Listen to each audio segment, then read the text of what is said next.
नमस्कार, मैं राजकुमार। आप देख रहे हैं द क्लैरिफायर। आज के इस एपिसोड में हम बात करेंगे बिहार की शिक्षा व्यवस्था की। पिछले 20 सालों से नीतीश कुमार ने बिहार की शिक्षा व्यवस्था में कितना काम किया है और कितना अभी बाकी है, इसका इन डेप्थ एनालिसिस करने वाले हैं। आपको क्या करना है, इस वीडियो को लास्ट तक देखना है और अंत में ये कमेंट करके बताना है कि बिहार सरकार की शिक्षा व्यवस्था को आप 10 में से कितने नंबर देना चाहेंगे। आप साथ में ये भी बता सकते हैं कि आपने ये पर्टिकुलर नंबर क्यों दिया है। तो चलिए, आपका ज़्यादा समय ना गवाते हुए इस वीडियो को शुरू करते हैं।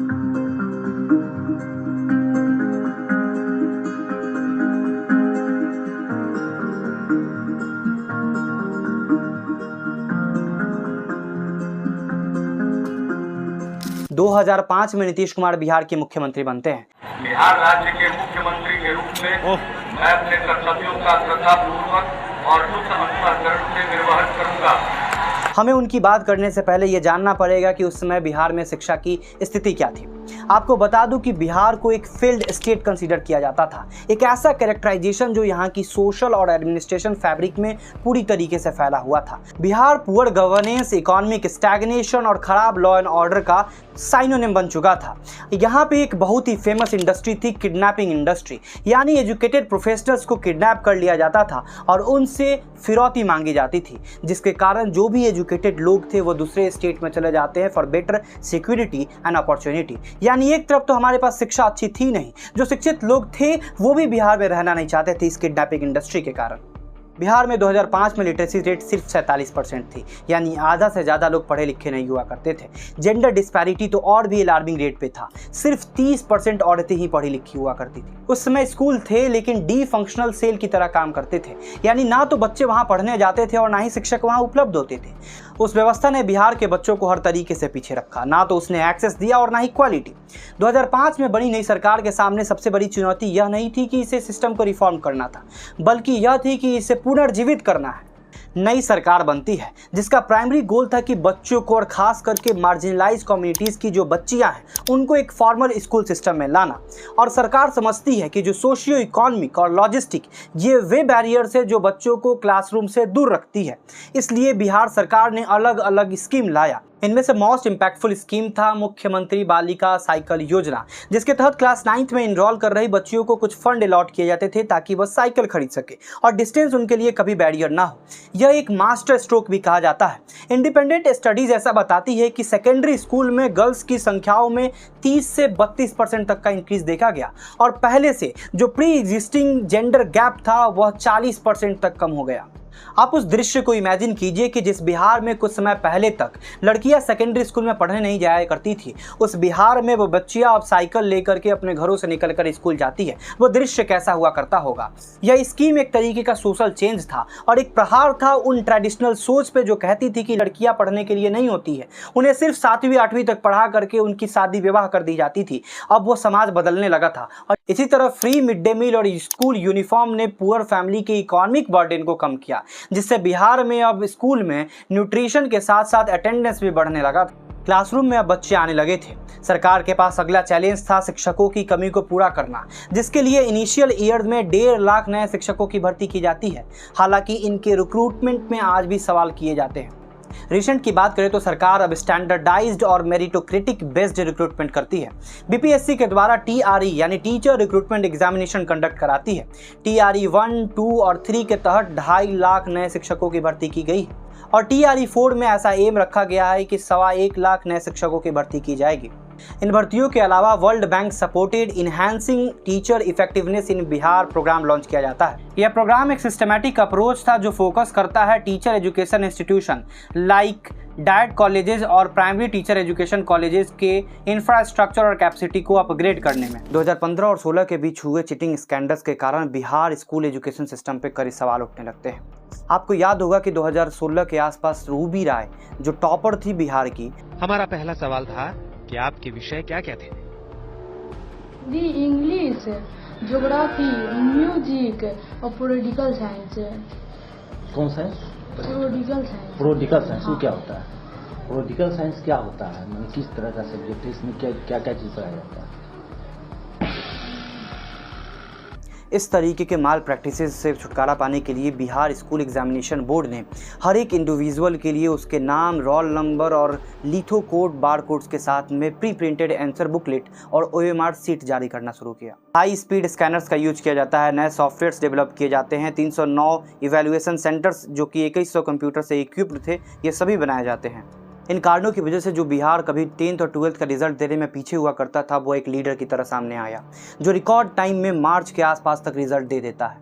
बात करें क्लास 12th के बोर्ड एग्जामिनेशन में पास परसेंटेज की, तो उसमें एक अपवार्ड ट्रेंड देखा जाता है, जहां 2021 में सिर्फ 78% बच्चे ही पास आउट होते हैं। 2025 आते आते 86% बच्चे पास आउट होने लगते हैं। 2015 में मुख्यमंत्री नीतीश कुमार के द्वारा 7 निश्चय जारी किए जाते हैं, जिनमें से 2 जो पूरी तरीके से स्टूडेंट को समर्पित है। उनमें से एक है आर्थिक हल युवाओं को बल, जिसके तहत बिहार स्टूडेंट क्रेडिट कार्ड जारी किए जाते हैं, जिसके तहत 4 लाख रुपए क्लास 12th पास आउट्स को दिए जाते हैं एज एजुकेशन लोन, ताकि आगे की पढ़ाई के लिए कभी भी पैसा बाधा ना बने। दूसरा निश्चय है अवसर बढ़े आगे पढ़े। इसके तहत हर एक डिस्ट्रिक्ट में एक इंजीनियरिंग कॉलेज, एक पॉलिटेक्निक इंस्टीट्यूट, एक वोमेंस ITI, एक पैरामेडिकल इंस्टीट्यूट, एक general nursing and midwifery school खोले जाएं। यह एक प्रयास था ताकि बिहार के बच्चे बिहार में रह करके अच्छी एजुकेशन, हायर एजुकेशन ले सके। बात करें रिसेंट इनिशिएटिव्स की, तो 2025 में मुख्यमंत्री प्रतिज्ञा स्कीम लॉन्च किया जाता है, जो कि एक पेड इंटर्नशिप प्रोग्राम है और इसके तहत बच्चों को प्रैक्टिकल एक्सपीरियंस और फाइनेंशियल सपोर्ट दिया जाएगा। इस स्कीम के तहत जो बच्चे इस इंटर्नशिप में पार्टिसिपेट करते हैं, अगर वो क्लास 12th पास आउट है तो उन्हें 4000, जो डिप्लोमा होल्डर है उन्हें 5000 और जो ग्रेजुएट्स या पोस्ट ग्रेजुएट्स हैं उन्हें 6000 रुपये मंथली स्टाइपेंड मिलेगा। एक तरफ 2005 में जहां लिटरेसी रेट सिर्फ 47% थी, आज वह बढ़कर 74% हो गई है। इस गेन के बावजूद आज भी बिहार सारे इंडियन स्टेट्स और यूनियन टेरिटरीज में लिटरेसी के मामले में सबसे नीचे आता है। फीमेल लिटरेसी रेट जो 2005 में सिर्फ 30% थी, आज वह 2 गुने से भी ज़्यादा बढ़कर 66% हो गई है। इसके बावजूद भी मेल लिटरेसी रेट और फीमेल लिटरेसी रेट में 16% से ज़्यादा का गैप है, जो नेशनल एवरेज गैप 12.6 से काफ़ी ज़्यादा है।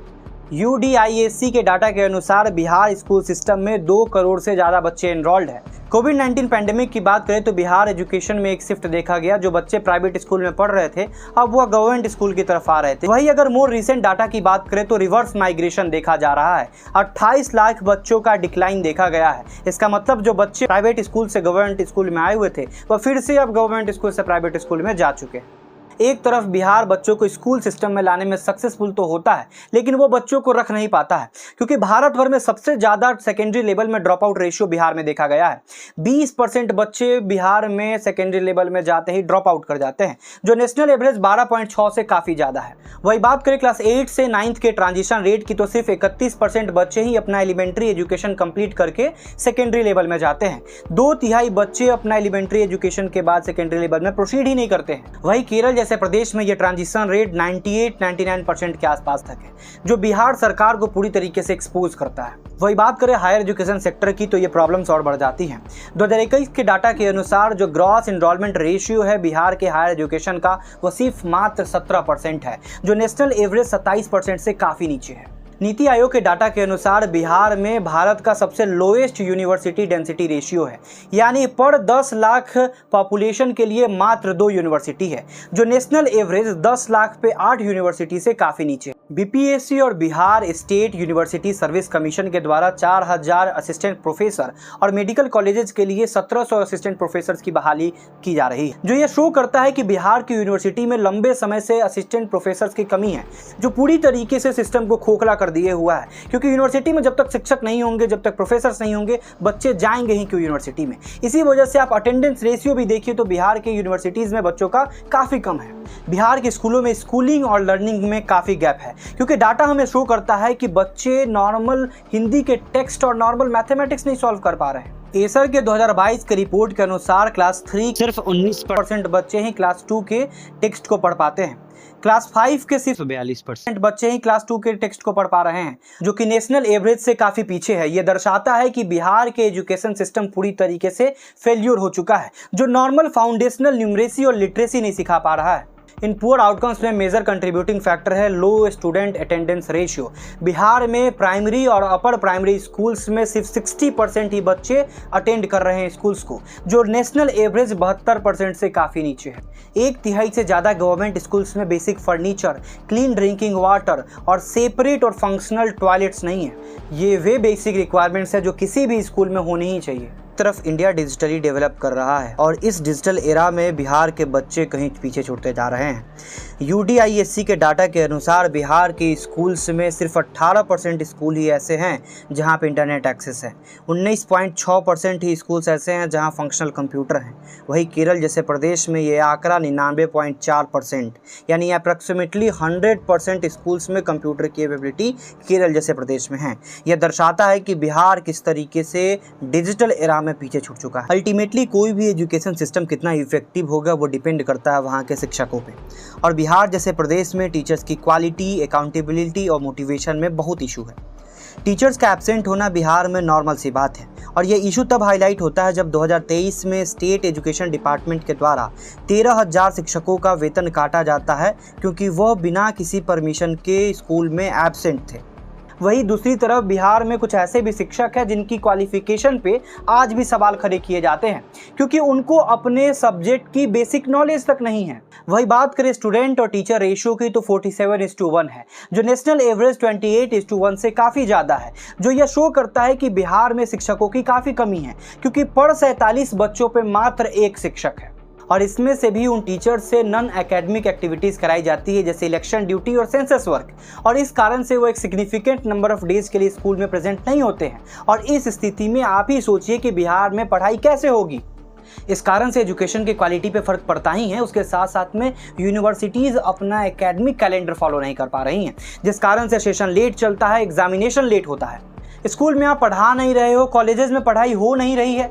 इस स्थिति में बच्चों को विवश होकर के प्राइवेट ट्यूशन या कोचिंग की तरफ जाना पड़ता है। बिहार में 71% बच्चे जो हैं वो प्राइवेट ट्यूशन या कोचिंग करते हैं। ये दर्शाता है कि बिहार में शिक्षा व्यवस्था की क्या हालत है।